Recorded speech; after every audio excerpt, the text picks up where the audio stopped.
살아계신 하나님 말씀은 구약 성경에서 보겠습니다. 창세기 45장 7절 말씀 한 절 보겠습니다. 창세기 45장 7절. 구약 성경책 71페이지 되겠습니다.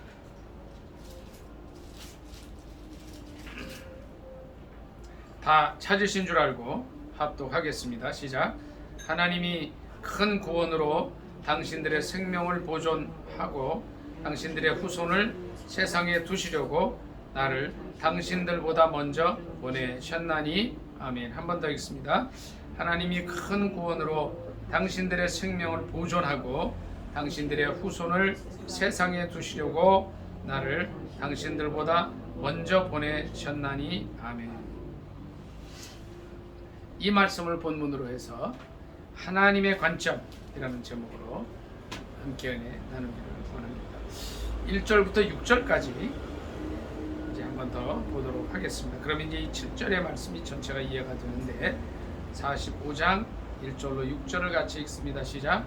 요셉이 시종하는 자들 앞에서 그 정을 억제하지 못하여 소리질러 모든 사람을 자기에게서 물러가라 하고 그 형제들에게 자기를 알리니 그때에 그와 함께한 다른 사람이 없었더라.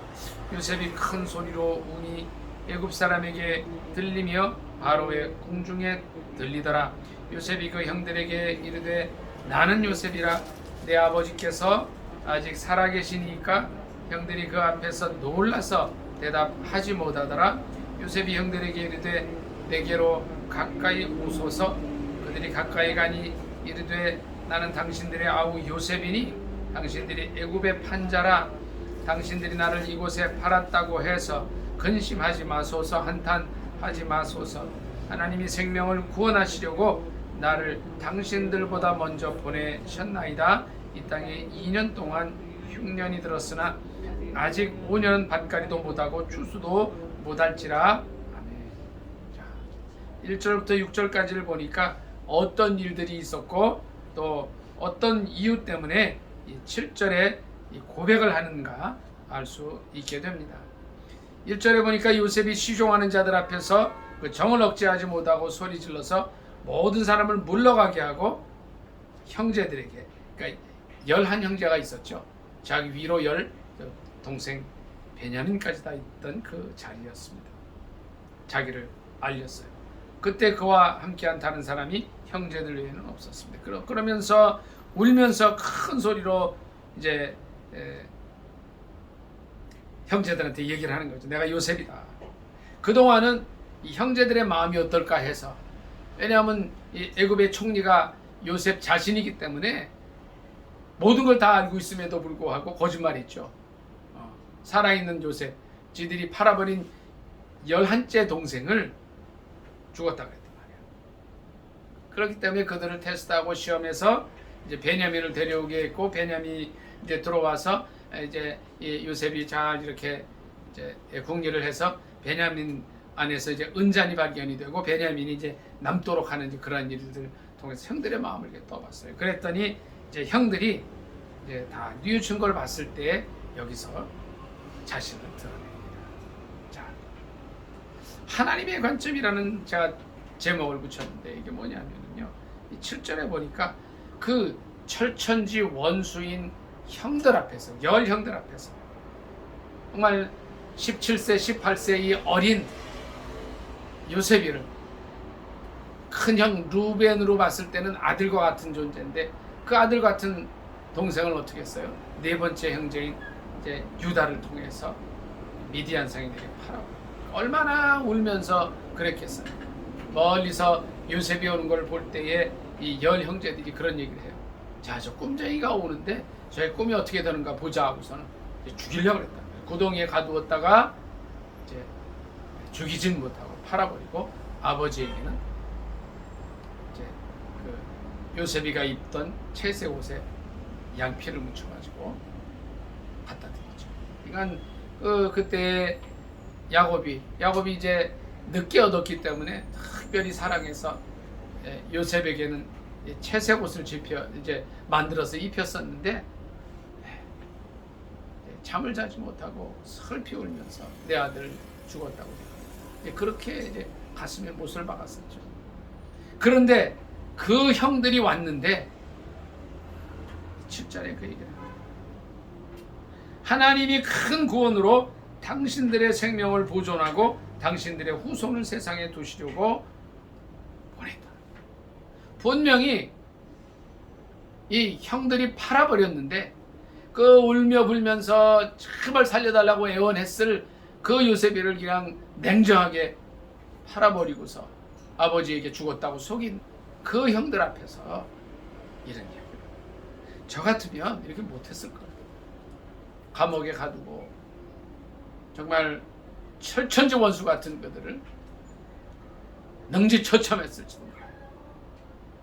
그런데 요셉은 그렇게 하지 않았습니다. 하나님의 관점에서 본 거예요.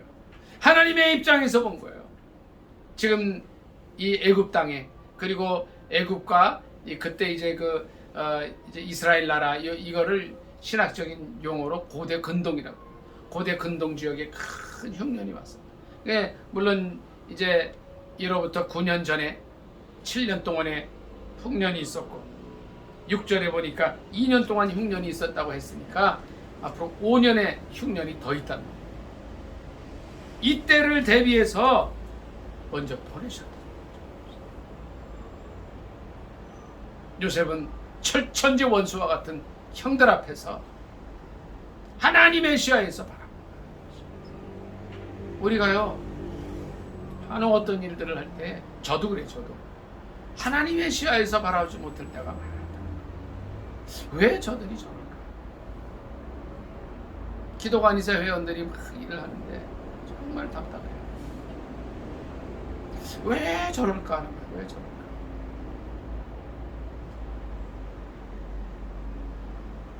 기도관이사에게 좀 더 복음적으로 나갔으면 좋겠는데 참 너무 아쉬워.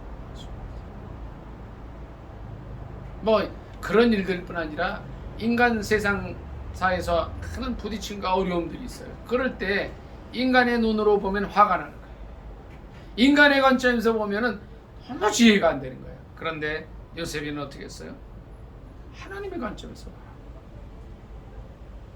하나님께서 이미, 그러니까 이때가 이제 요셉이 팔려올 때가 18살쯤 돼서 이제 31살에 총리가 됐고, 이제 이때로부터 7년의 풍년 후에 또 2년이 지났기 때문에 약 한 40살쯤 됐을 때예요.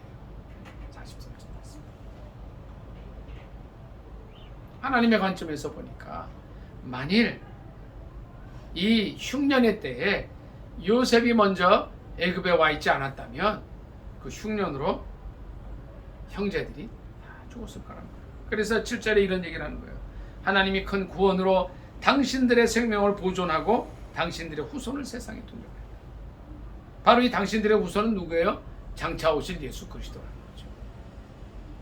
이 아브라함의 후손, 이삭의 후손, 야곱의 후손 중에서 예수 그리스도가 이 땅에 오시게 될 터인데, 만일 요셉이 18살 그 청년 때, 어릴 때에, 소년일 때에 팔려오지 않았다면 이런 일이 없었다는 거예요. 당신들의 후손을 세상에 두시려고 나를 당신들보다 먼저 보냈다. 하나님의 관점에서 볼 때에 철천지 원수인 형제들이 누가 돼요? 친구가 되는 거죠. 우리도 인간의 관점에서, 이제 요셉이 만일 여기서 인간의 관점에서 봤으면 원수들이에요. 감옥에 가두든지 형벌을 주든지 죽여도 시원찮은 사람들이었어요.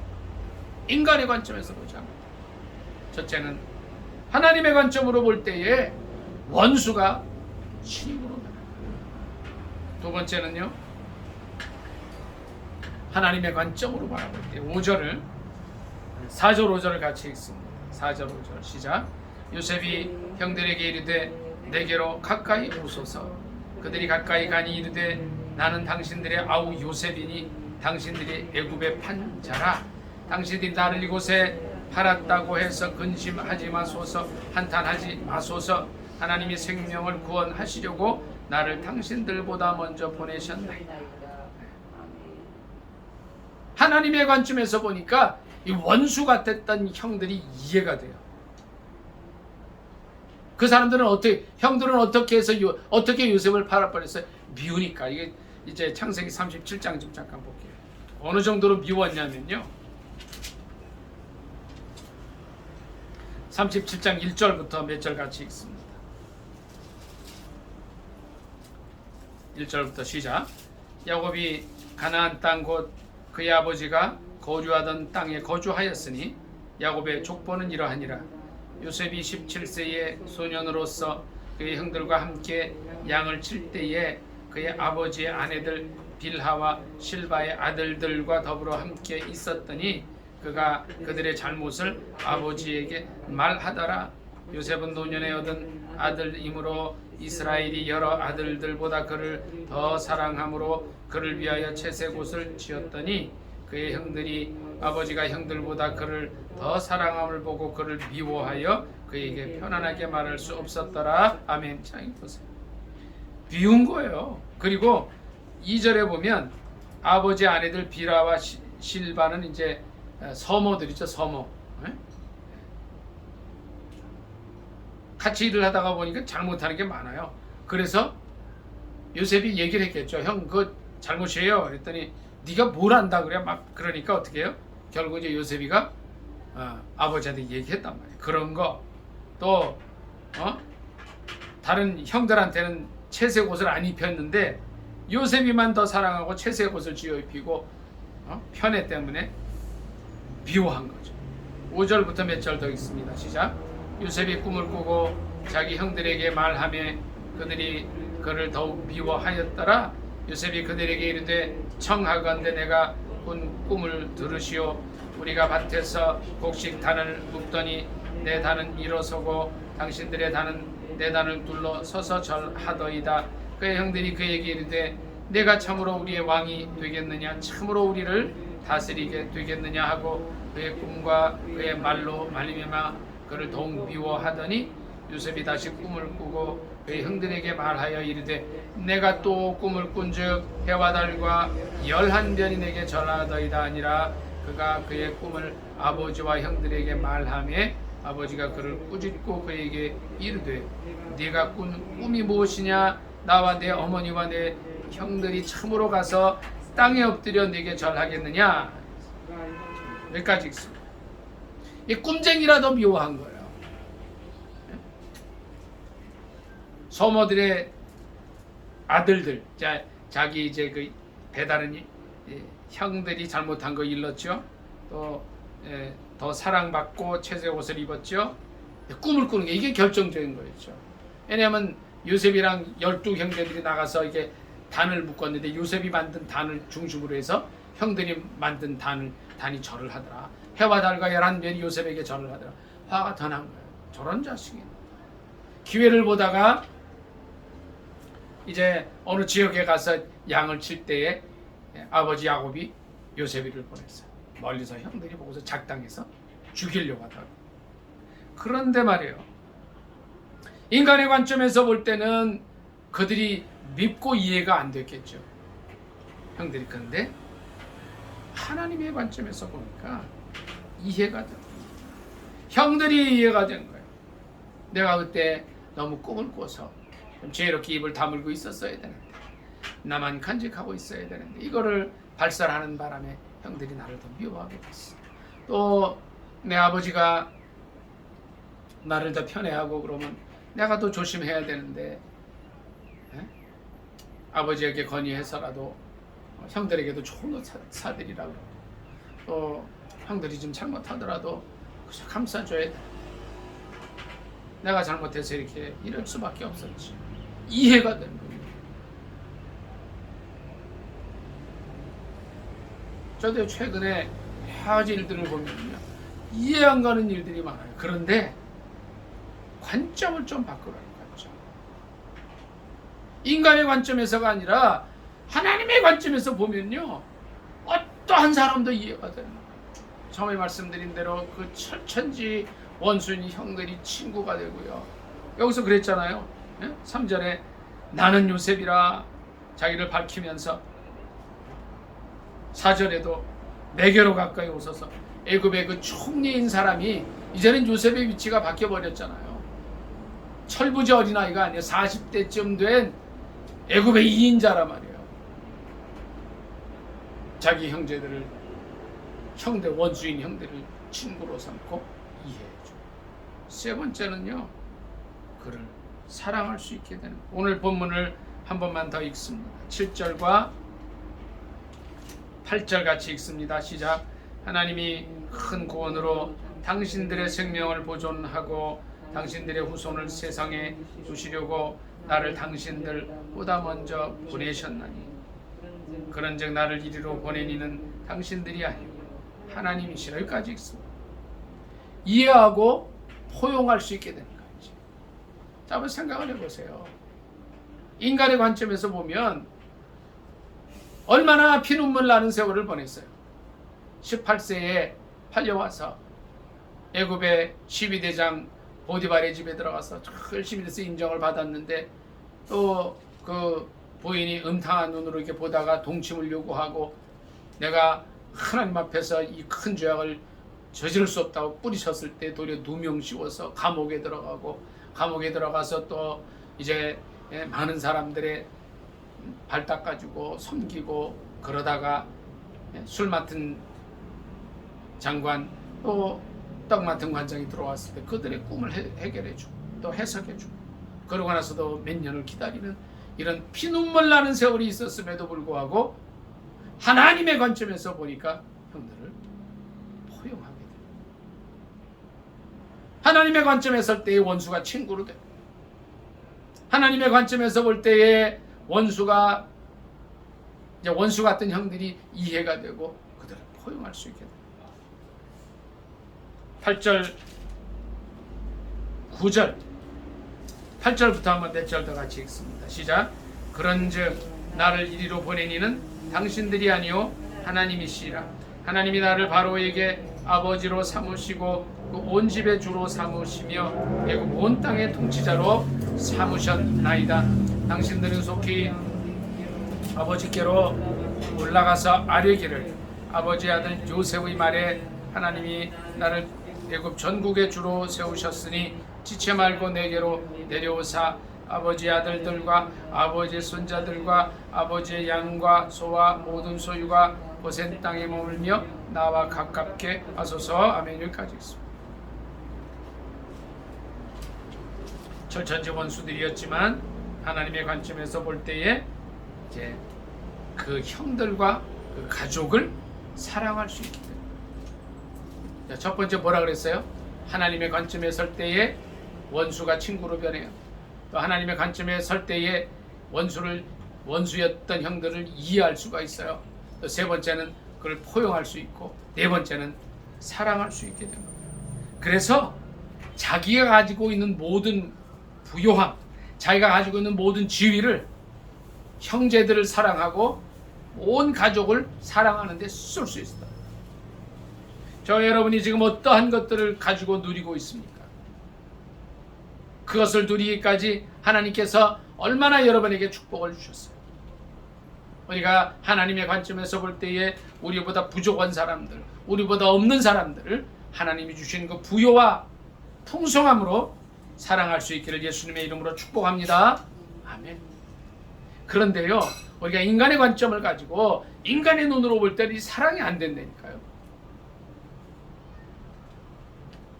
내 자신이 먼저 나가는데 어떡할까? 요새는 그렇게 하지 않았어요.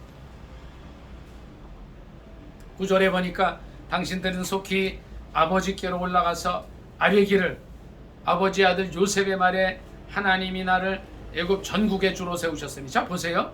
여기서도 애굽 전국의 주로 세우신 게 요셉이 잘나서 그랬다 그래요? 자기 실력으로 됐다 그래요? 아니란 말이에요. 누가 그렇게 했어요? 하나님께서 하신 줄 믿습니다. 아멘. 지금 우리가 누리고 있는 이 모든 부요함과 우리의 지위는 하나님께서 하신 것인 줄 믿습니다. 아멘. 요셉처럼 하나님의 관점에서, 하나님의 시야에서 우리에게 다가오는 모든 사람들을 사랑하도록 우리에게 베풀어 주신 것인 줄 믿습니다. 아멘. 오늘 말씀을 한번 좀 더 정리해요. 인간의 관점이 아니라 정말 지나간 그 많은 세월들을 생각할 때에 약 22년여의 세월들이 주마등처럼 쫙 흘러갔습니다.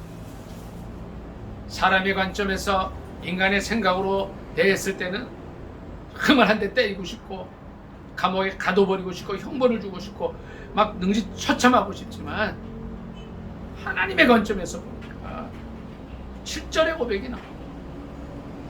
하나님이 큰 구원으로 당신들의 생명을 보존하고 당신들의 후손을 세상에 두시려고 나를 먼저 보내십니다. 지금까지 여러분들이 얼마나 많은 고통과 어려움을 당하셨습니까? 우리의 삶 속에서 우리를 괴롭히고 우리를 이해하지 못하고 또 우리에게 어려움을 갖다 주는 사람들 많이 보셨을 수 있습니다. 그러나 그들을 주님의 관점으로 본다면 그들은 어떤 사람들이에요? 요셉이 이제 팔려왔기 때문에 또 종이 됐기 때문에 또 감옥에 들어갔기 때문에 더 성숙하고 나중에는 결국 총리가 될 수 있었던 것처럼 우리의 반대편에 있어서 우리를 괴롭히고 힘들게 했던 사람들 이해할 수 없었지만 그들 때문에 우리가 더 많은 것을 누리고 또 성숙하고 훈련받아서 지금의 이 위치에 오게 될 수 있도록 해준 역할을 한 분들인 줄 믿으시기를 예수님의 이름으로 축복합니다. 아멘. 이제 마지막으로 하나를 더 보겠습니다. 하나님의 관점에서 볼 때요, 하나님의 뜻이 보여요. 인간의 눈으로 바라볼 때는요, 주님의 뜻이 안 보여요. 진짜 그래요, 진짜. 인간의 생각으로 사람들을 대하면은요, 그냥 늘 화만 나요. 왜 저럴까? 왜? 하나님의 시에서 보여요. 하나님께서 이거 돌아가신 거야. 하나님께서 허락하셨기 때문에 그때 형들이 나를 팔 수밖에 없었고 죽지 않은 게 다행이죠. 또 하나님께서 허락하셨기 때문에 내가 애굽 왕의 12대장이었던 보디발의 가정에 종으로 들어가서 가정 총무가 될 수 있었고 하나님께서 허락하셨기 때문에 보디발의 아내가 음탕한 눈으로 바라볼 때 내가 물리쳤지만 누명도 쓰고 하나님께서 허락하셨기 때문에 감옥에 들어가서 어려움이 있었지만 하나님과 함께 하면서 그 어려움을 이겼을 때 그는 약 13년이 지났을 때 애굽의 총리로 왕이 임명을 해도 부족함이 없을 정도로 실력을 갖추게 됐다. 저와 여러분의 삶 속에서 우리와 부딪히는 모든 사람들을 대할 때에 인간의 관점이 아니라 하나님의 관점으로 보실 수 있기를 예수님의 이름으로 축복합니다. 아멘. 그렇게 할 때에요, 하나님의 뜻이 뭐예요? 하나님의 뜻이 뭐예요? 영혼 구원이에요. 45장 7절 한 번 더 읽습니다. 같이 읽습니다. 시작. 하나님이 큰 구원으로 당신들의 생명을 보존하고 당신들의 후손을 세상에 두시려고 나를 당신들보다 먼저 보내셨나니. 아멘. 여기에 보면 당신들의 후손이라는 말이 나오죠. 이 당신들의 후손이 누구겠어요? 예? 누구죠? 예수 그리스도예요.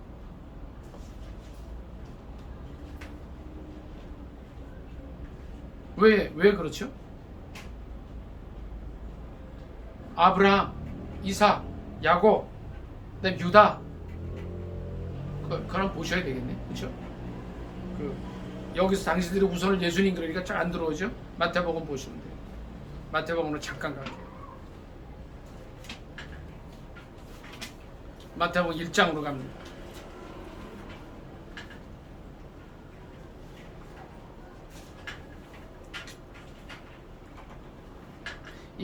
여기서 그 요셉이 하는 말은요, 엄청난 의미가 있는 말씀이에요. 이게 마태복음 1장 1절 단 5절까지 한번 쭉 읽겠습니다.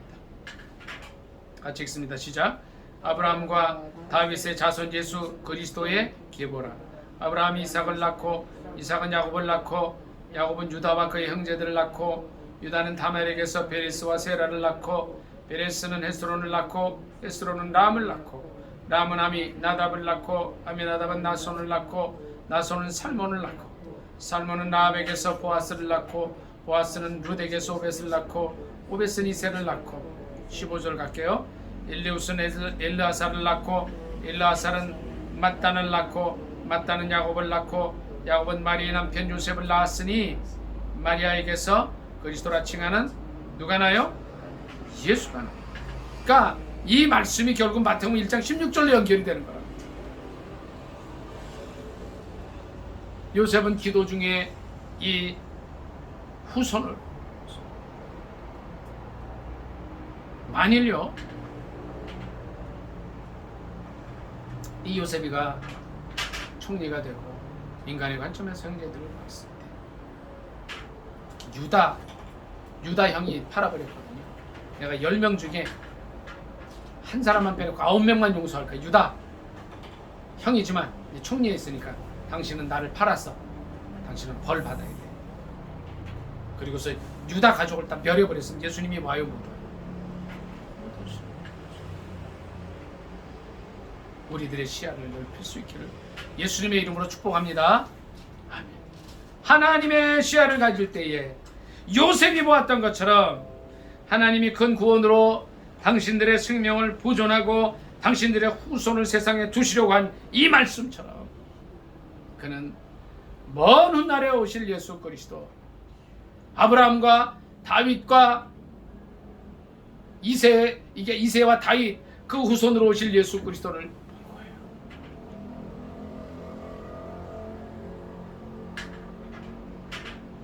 요셉이 이 시점까지 여기 보면은 그랬잖아요. 45장 1절에 2절에 보니까 1절 2절 그 정을 억제하지 못하고 큰 소리로 울었어. 얼마나 하나님의 죄성을 이렇게 했겠어요. 그런데 그러면서 다 용서를 해봐. 오늘 말씀을 정리하기를 원합니다. 하나님의 관점에서 볼 때 원수가 친구로 변하는 줄 믿습니다. 아멘. 하나님의 관점에서 보면은요 나를 괴롭히는 사람을 이해할 수가 있어요. 하나님의 관점에서 볼 때는요 그들을 포용할 수가 있어요.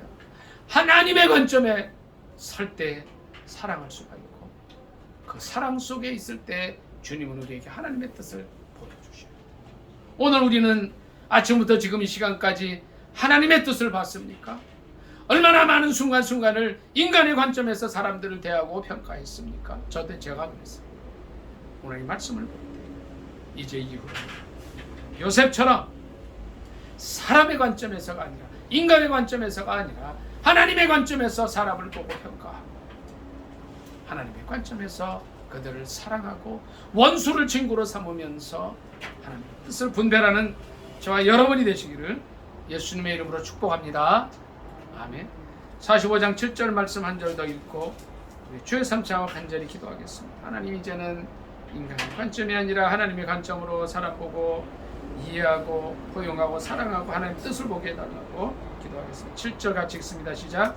하나님이 큰 구원으로 당신들의 생명을 보존하고 당신들의 후손을 세상에 두시려고 나를 당신들보다 먼저 보내셨나니 아멘. 주여 3찬 기도합니다. 주여 주여 주여